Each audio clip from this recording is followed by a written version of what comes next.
ولنبلونكم بشيء من الخوف والجوع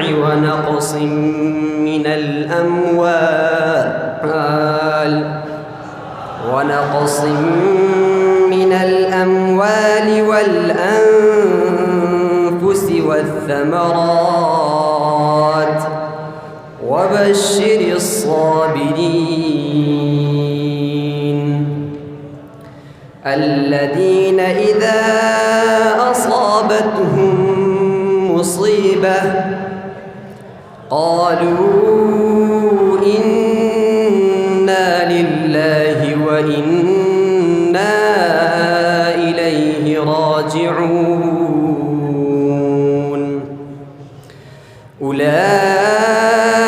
عليهم صلوات من ربهم ورحمة وأولئك هم المهتدون إن الصفا والمروة من شعائر الله فمن حج البيت أو اعتمر فلا جناح عليه أن يطوف بهما ومن تطوع خيرا فإن الله شاكر عليم إن الذين يكتمون ما أنزلنا من البينات